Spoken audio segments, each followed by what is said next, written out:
राम राम देवियों और सज्जनों, हम लोग छठी रमैनी पर वार्ता कर रहे थे। कुछ चौपाइयां हो गई थी, केवल साखी बची हुई थी। तो साखी पर वार्ता प्रारंभ करते हैं। कर्म का बांधा जियरा अहनित लागे जाए। कर्म का बांधा जियरा, देखिए बीजक में भी ये पंक्ति इस तरह से आई है जिसमें जीव शब्द इस्तेमाल किया गया है। जीव शब्द आया है, यहां जियरा आया है। जियरा से अपनत्व तो दिखाई देता है, जियरा से अपनत्व तो दिखाई देता है। जियरा या तो अपने जीव को कहा जाता है या अपने किसी खास के जीव को कहा जाता है जियरा। तो कर्म का बांधा जियरा, कर्म में बधा हुआ यह बेचारा जीव, यह प्यारा जीव अहनिस लागे जाए।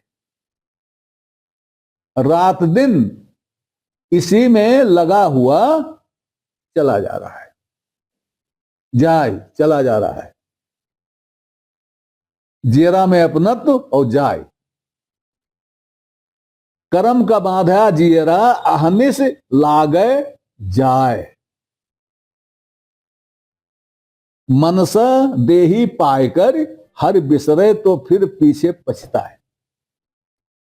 मनुष्य देह पाकर हरि को विसार दिया, भूल गया, तो फिर पीछे पछताएगा ही, और क्या करेगा। अब मनुष्य जन्म पाई के, मनसा देही पाई के, ऐसे बड़े आराम से कह दिया जाता है कि अरे मनुष्य हो तो ऐसे करो, मनुष्य हो तो वैसे करो, मनुष्य हो तो राम राम भजो। भाई मनुष्य हैं तो राम राम भजें क्यों, जानवर हैं तो राम राम क्यों ना भजें। इसका कारण होना चाहिए ना कुछ, कि मनुष्य हो इसलिए राम राम भजो। क्यों? आप बड़े आराम से कह सकते हैं कि भाई दूसरा राम राम भज नहीं सकता, तो भजने का क्या मतलब है? चिंतन करो। भाई दूसरा जो जानवर है राम राम भज नहीं सकता, चिंतन तो कर सकता है, चिंतन करता है, जानवर भी चिंतन करता है। कभी आप जानवर को देखिए जब वो चिंतन कर रहा हो, बैठा हुआ है, कुछ सोच रहा है। क्या सोच रहा है हमको नहीं मालूम, लेकिन सोच तो रहा ही है। जैसे गाय है, पागुर कर रही है, तो सोते सोते पागुर नहीं होता, पागुर कर रही है, वो सोच भी रही है। अब क्या सोच रही है हमको नहीं पता, सोच रही होगी। तो हम चुप हो करके, चुप रह करके, आंख बंद करके, मुंह बंद करके हम चिंतन कर सकते हैं। जानवर क्यों नहीं कर सकता? जानवर भी करे, लेकिन यहां कहा गया मनसा देही पाएगा। वास्तव में यह सुविधा केवल मनुष्य जन्म में ही है, बाकी जन्म में यह सुविधा नहीं है। बाकी जन्म विषयी हैं ही, वो विषय से परे नहीं जा सकते। कहानियों में भले चले जाएं, वास्तविकता में वो विषय से परे नहीं जा सकते। मनुष्य में यह क्षमता है। ईशावास्य उपनिषद का दूसरा मंत्र कहता है, जिसका हल्का सा अनुवाद मैं प्रस्तुत कर रहा हूं।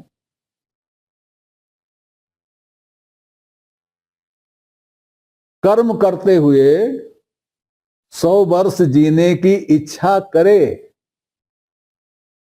हे मनुष्य, कर्म से विरत रहने का तेरे पास और कोई साधन नहीं।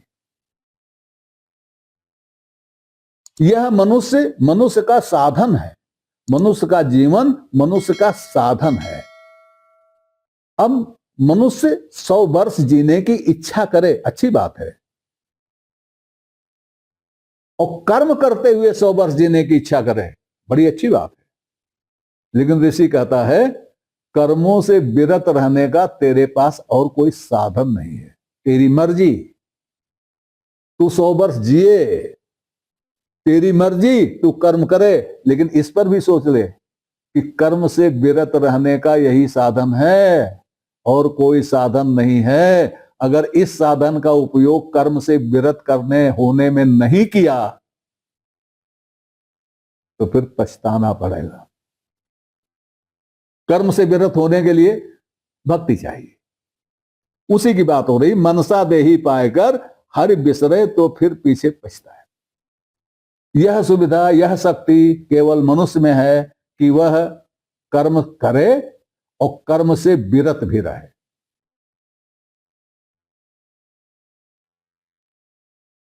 जानवर में, किसी भी जानवर में सुविधा नहीं है। किसी जानवर के पास ऐसा मस्तिष्क या दिल नहीं है, ऐसा साधन नहीं है।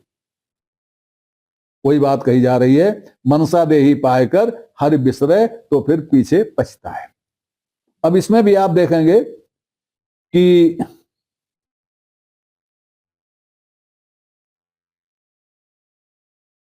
इसकी चौथी पक्ष जैसा मैंने बताया था, वो बीजक की पंक्ति के समतुल्य है। जिन जानाते निर्मलंगा, समतुल्य मैंने कहा। और इसी तरह जो है ये साखी भी जो है, कर्म का बाधा जेरा, हमने बताया कर्म का बाधा ईजीव है बीजक में। इसी तरह आप और भी रामायणियों में देखेंगे कि मिला जुला है। अब आते हैं 7वें रामायणी पर। अब कबीर उपाय बताते हैं। तो कर त्राही चेतिजा अंधा, तज पर कीरत भज चरण गोविंदा, उदर कूप तजो गर्भवासा, रे जीव राम नाम अभ्यासा। सीख दे रहे हैं, वही जो पिछले में शुरू किया उन्होंने।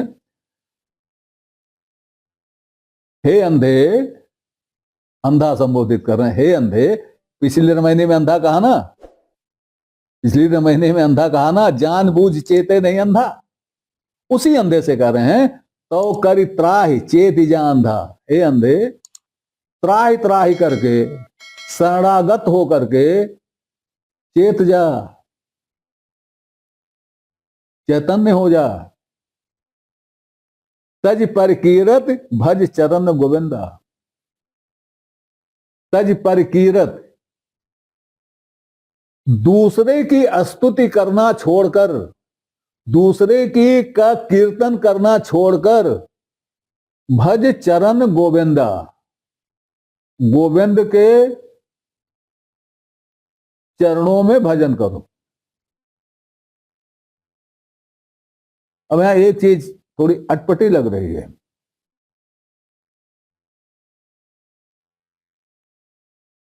चरण इसमें न होता तो क्या काम नहीं चलता। तो कर त्राही चेत जान था, तज पर कीरत भज गोविंदा। मात्रा वगैरह सब समान है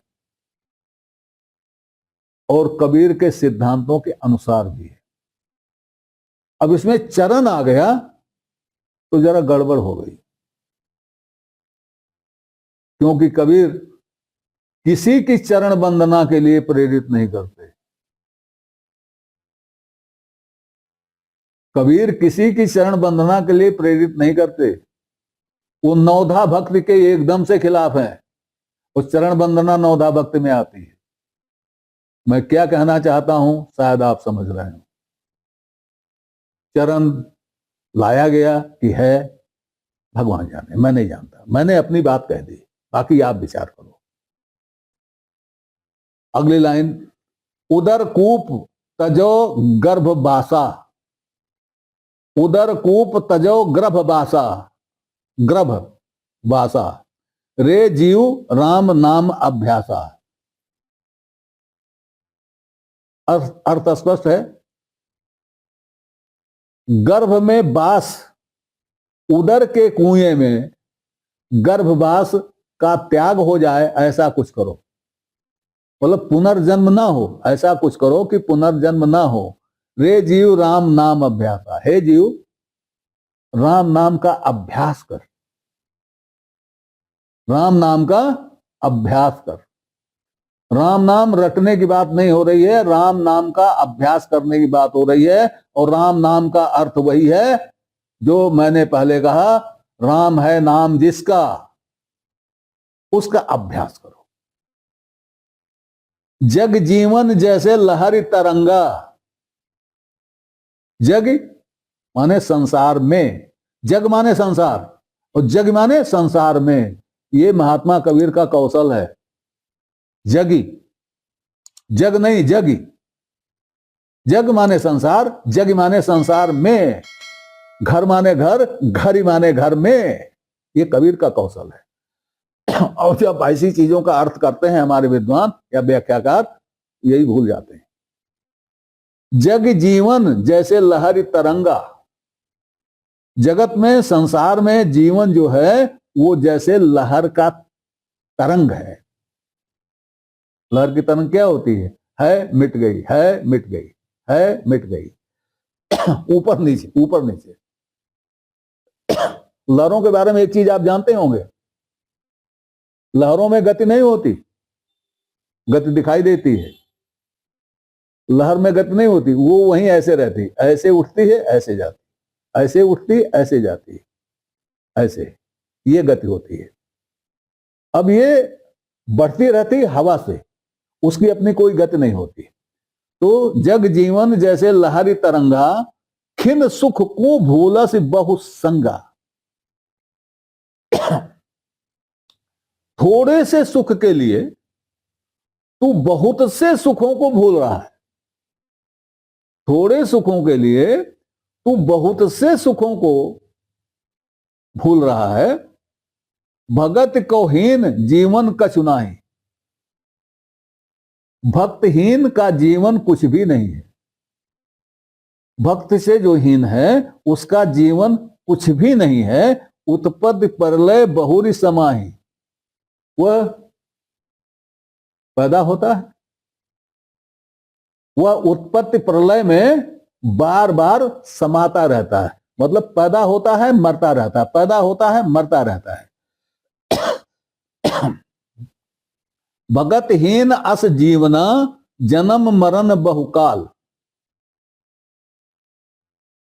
भक्तिहीनता में ऐसा जीना, बिना भक्त के ऐसा जीना, बिना भक्त के ऐसा जीवन,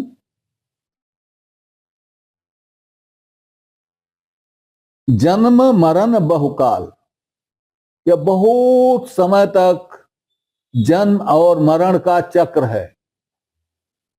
भक्तहीनता वाला जीवन जन्म और मरण का बहुत समय तक का चक्र है। आश्रय अनेक कर सिरे जियरा, राम बिना कोई न करे प्रतिपाल।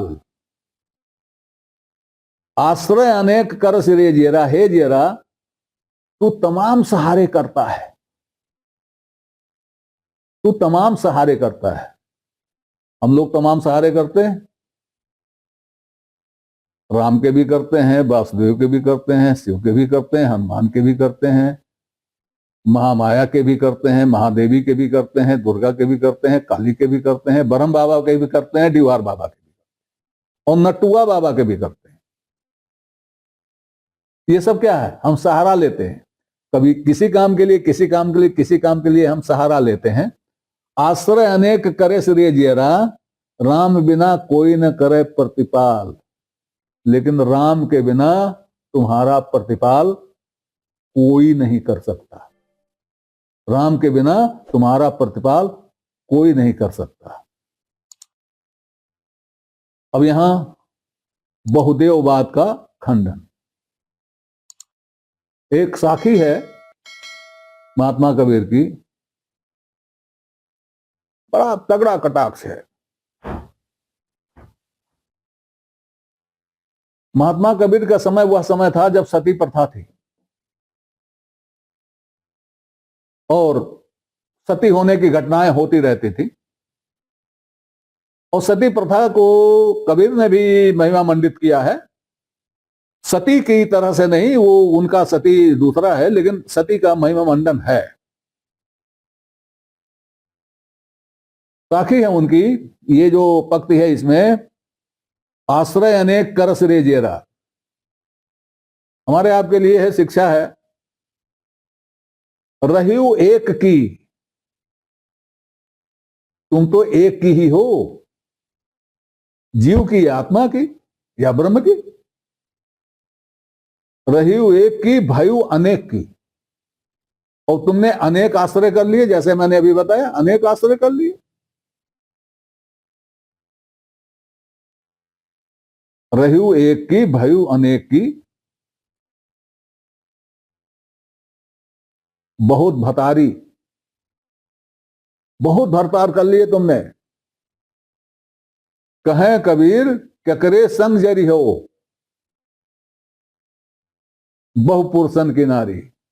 कबीर कहते हैं कि तुम किसके साथ सती होगी, जब तुम्हारे बहुत से पुरुष हैं तो इसका मतलब तुम सती नहीं हो सकती।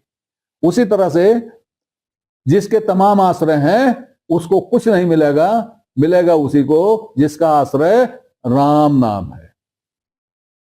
इस रामायणी में इतना ही, आगे और चर्चा होगी। तब तक के लिए नमस्कार। आपसे निवेदन है कि श्रृंखला को अपनी लाइक दें, इसको सब्सक्राइब करें और कमेंट बॉक्स में जाकर अपनी टिप्पणी प्रस्तुत करें, अपनी जिज्ञासा व्यक्त करें, अपने प्रश्न पूछें। यथा समय आपकी जिज्ञासाओं और प्रश्नों का समाधान करने का प्रयास किया जाए। धन्यवाद।